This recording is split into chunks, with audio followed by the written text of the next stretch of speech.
बिस्मिल्लाहिर्रहमानिर्रहीम। अस्सलाम वालेकुम। आज मैं आलू की पूरियाँ और पराठे बना रही हूँ। मेरा गला बहुत ज़्यादा ख़राब है, लेकिन बच्चों की फरमाइश है तो उनकी फरमाइश पे बना रही हूँ मैं। ये आटा जो है ना, मैंने इस कप के हिसाब से 1.5 कप लिया है। ये जो बड़ा मग्गा सा है ना, इसमें ये मैंने 1.5 कप लिया है। इसमें मैं 1 टेबल स्पून तेल या घी या देसी घी, बटर, जो भी आप डालना चाहें। नमक हस्बे ज़ायक़ा है। कलौंजी कलौंजी है, ये 1/4 टीस्पून है। अजवाइन 1/2 टीस्पून।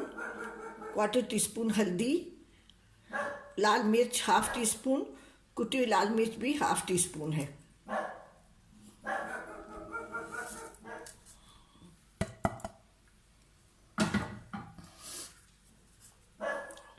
ये हरी प्याज है, बारीक कटी हुई है। ये तकरीबन 1 टेबल स्पून है और 1 टेबल स्पून पालक है। ये ज़ीरा है कुटा हुआ, और ये 2 बड़े साइज़ के आलू थे, उसको मैंने उबाल के मैश कर लिया है।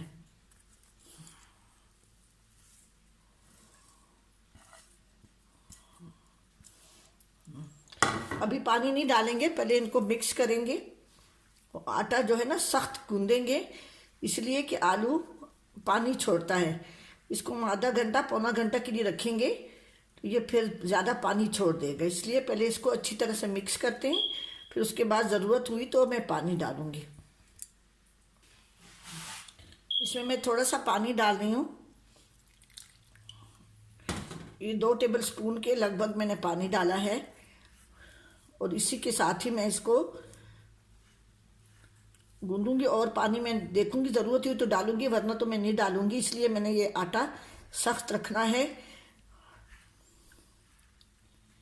ठीक है। आटा को मैंने दोनों हाथों से अच्छी तरह से मसल लिया है। इसमें सिर्फ 1 टेबल स्पून पानी की ज़रूरत है। बस ये इसी के साथ ही मैं इसको बस और नहीं डालेंगे को टोटल इसमें मैंने 3 टेबल स्पून पानी डाला है। पहले मैंने आलू के साथ इसको अच्छी तरह से मसल लिया था।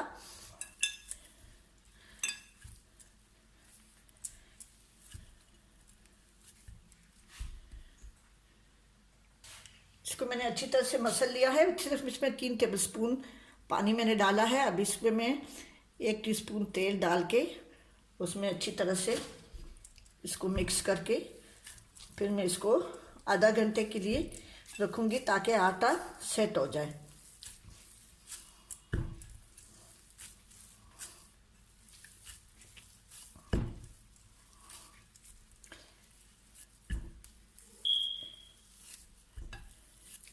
ये खुद ब खुद ही नरम हो जाएगा, इसलिए कि इसमें आलू हैं।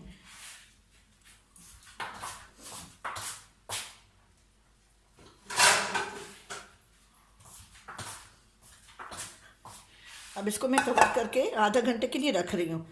इसके साथ में लाल मिर्च की चटनी बनाऊंगी। कश्मीरी लाल जो मिर्च होती है बड़ी बड़ी वाली, इसकी मैं चटनी भी बनाऊंगी। तो पूरियों के लिए मैंने आटा गूंद के रखा हुआ है।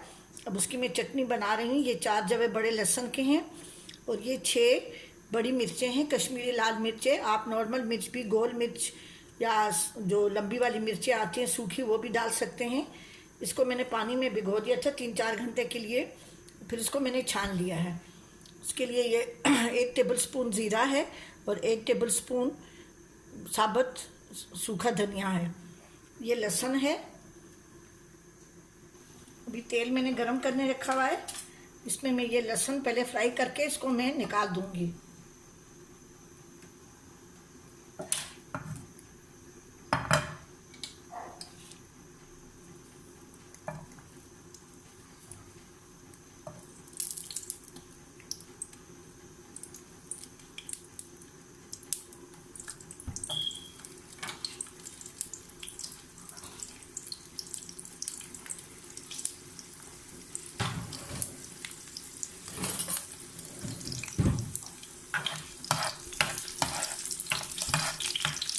हल्का सा मैं इसको फ्राई करूंगी, हल्का सा ये गुलाबी हो जाएगा तो फिर मैं इसको निकाल लूंगी।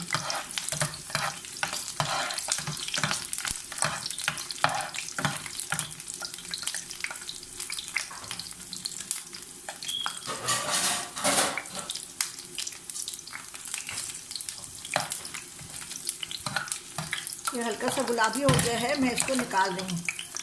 अब इसमें मैं ये ज़ीरा और साबुत धनिया है, 1 टेबल स्पून है। ये हल्का सा पिंक होगा थोड़ा सा इसमें मैं ये लाल मिर्च डाल दूँगी।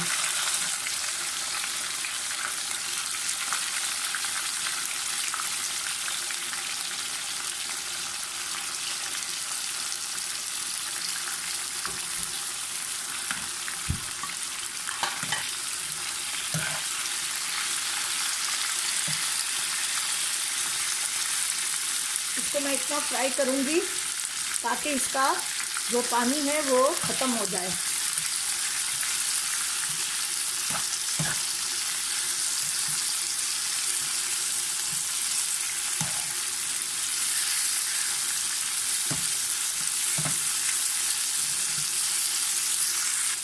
अब इसका पानी सूखेगा, बस 2 मिनट तक मैं फ्राई करूँगी। फिर इसको बाद से ठंडा करके मैं इसको पीस लूँगी और फिर इसका बघार दूँगी। बहुत मज़े की चटनी होती है।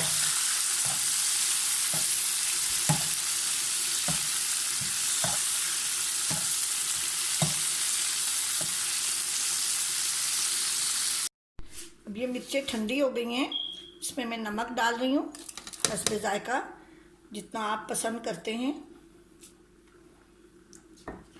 ये 3 टेबल स्पून इमली का गाढ़ा पानी है।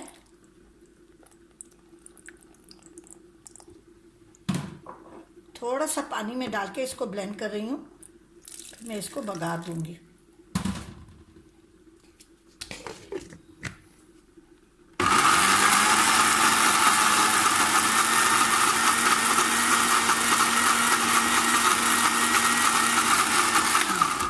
इसको पीस के मैं इसका पेस्ट बना के फिर इसमें मैं बघार दूँगी। अभी वो मिर्ची और लहसुन जो मैंने फ्राई किए थे मसाले के साथ, उसको मैंने पीस लिया है सारा। अब इसका मैं बघार तैयार कर रही हूँ। बघार में ये राई है और कड़ी पत्ता है।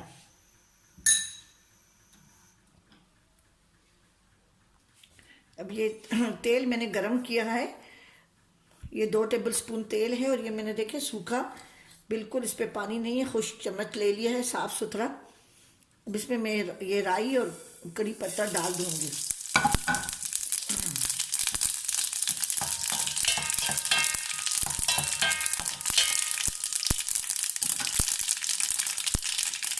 थोड़ी सी इसकी खुशबू आने लगे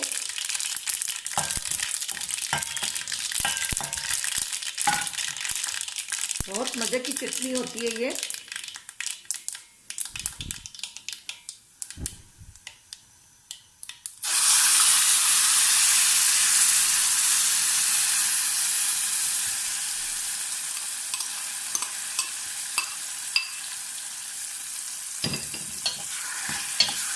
इसको हल्की आंच पे मैं 2 से 3 मिनट तक पकाऊंगी ताकि इसके अंदर जो हल्का सा मॉइस्चर है पानी का वो ख़त्म हो जाए। इस तरीके से ये चटनी अचार वगैरह ख़राब नहीं होते जिसमें पानी का मॉइस्चर कम हो और वो फ्रिज में पड़ा रहे।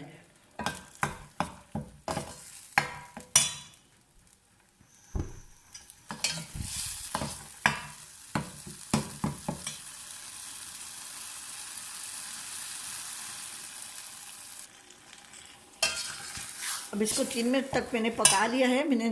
अभी मैं आग बंद कर रही हूँ। अब ये चटनी तैयार हो गई है। ये थोड़ी सी ठंडी हो जाए तो ये बोतल है शीशे की, इसको मैंने पानी गर्म करके थोड़ा सा पानी डाल दिया था और 5 से 10 मिनट रखा था। तो ये बोतल बिल्कुल, ये इसमें जरासीम वगैरह सारे चले गए हैं। ये चटनी बिल्कुल ख़राब नहीं होगी और आपने इसको फ्रिज में रखना है। मज़ीद खट्टा करने के लिए ये चटनी से थोड़ी चटनी डाल दें। जिस वक़्त आप सर्व करें उस वक़्त नींबू का जूस या इसमें थोड़ा सा सिरका डाल दें। ये 1 टेबल स्पून सिरका है और 2 टेबल स्पून ये चटनी डाल दें। इसका जायका और भी अच्छा हो जाता है और ज़्यादा देर तक चलता भी है। आप इसमें भी हस्बे पसंद सिरका मिला सकते हैं, लेकिन बाज़ लोगों को ना सिरका और ये जो सिट्रस होता है लेमन जूस से एलर्जी होती है, तो इसलिए हमारी फैमिली में बहुत ये सब लोगों को तकरीबन यही मसला है, और ख़ासकर KPK में सर्दियों में ये चीज़ें बहुत ज़्यादा होती हैं। तो इस तरह से आप इसको और भी, ये और भी मज़े का होगा। नमक वगैरह अपनी मर्ज़ी से डालें। अब ये चटनी तैयार हो गई है, ये अभी पूरी के साथ आप उसको रोस्ट के साथ खाएं, खिचड़ी के साथ, पराठों के साथ, सब चीज़ों के साथ ये बहुत मज़े की लगती है। ठीक है जी, ज़रूर बनाएं इसको। वो जो आटा मैंने गूंद के रखा था वो अब सेट हो गया है। अब इसकी मैं पूरियाँ बना रही हूँ।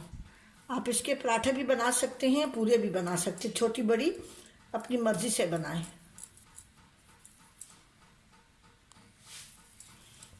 हाथों पे थोड़ा सा तेल लगा लें।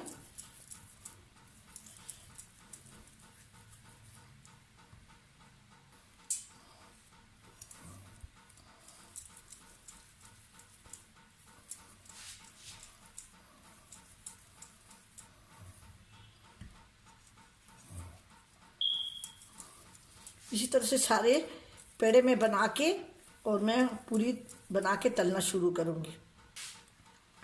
अब मैं सरफेस पे तेल लगा के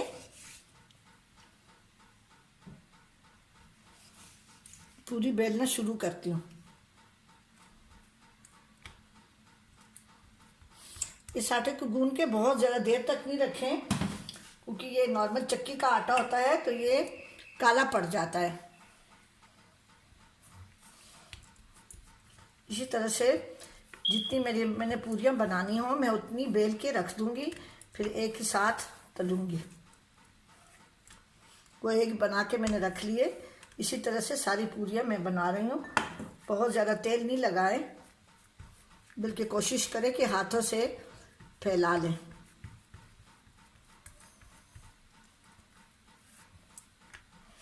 ठीक है, इसी तरह से सारी बना के मैं रख रही हूँ। अब तेल मैंने गरम करने रखा हुआ है, मैं इसमें थोड़ा सा आटा डाल लेती हूँ। तेल गरम है कि नहीं है।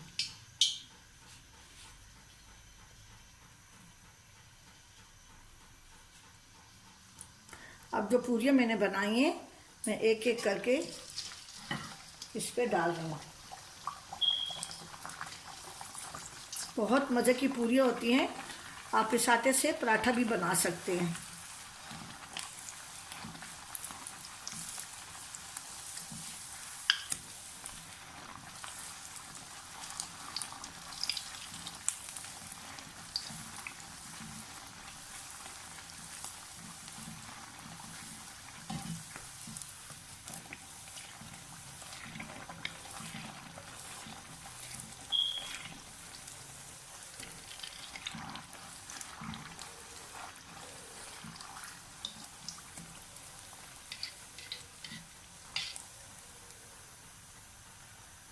इधर मैंने प्लेट रखी हुई है।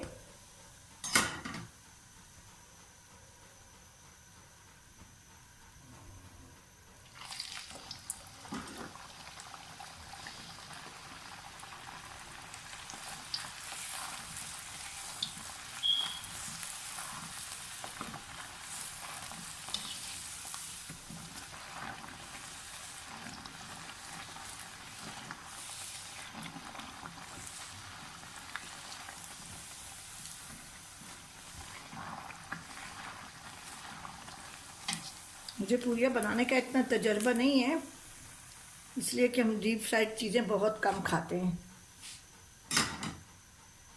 अगर फिर भी मूड हो तो बाज़ार से ले आके पूरियाँ वगैरह मिलती हैं। इसी तरह से सारी पूरियाँ मैं ये आखिरी पूरी है। घर की चीज़ें चाहे जैसी भी बनती हों, खालिश होती हैं। आप अपने सामने बनवाते हैं।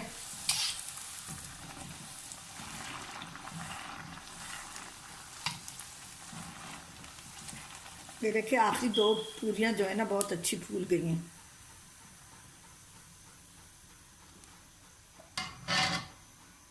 वो जिस आटे से मैंने पूरियाँ बनाई थी उससे मैंने ये पराठे भी बना लिए हैं। इसके अंदर कुछ भी नहीं लगाया, सिर्फ वो जो आटे में तेल या घी जो भी डाला था इसको मैं, और भी आटा बचा हुआ है, इसी तरह से रोटियां बना के और मैं 1 बाय 1 रख के उसको फ्रीज करूँगी।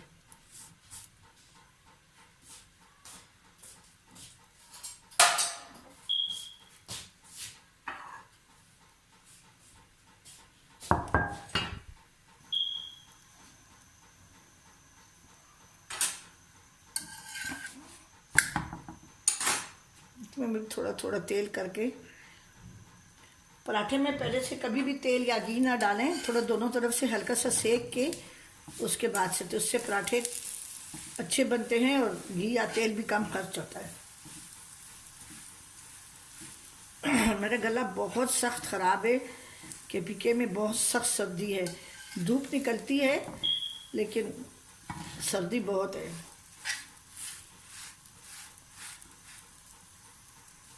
ये पराठा भी तैयार हो रहा है, अभी मैं इसको सर्व कर रही हूँ। अब ये पराठा और पूरियाँ तैयार हो गई हैं। इसके साथ मैंने चटनी बनाई है, इसको भी मैं इसके साथ ही अपलोड करूँगी। और अब इसी तरह से घर की चीज़ें बनाएं, चाहे जिस तरह से भी बने, फिर भी साफ़ सुथरी होती हैं। ज़रूर बनाएं और मेरे चैनल जर्नी ऑफ टेस्ट को ज़रूर सब्सक्राइब करें और कमेंट्स करना ना भूलें, ज़रूर कमेंट्स करें। ठीक है जी, अपनी दुआ में याद रखें। अल्लाह हाफिज़।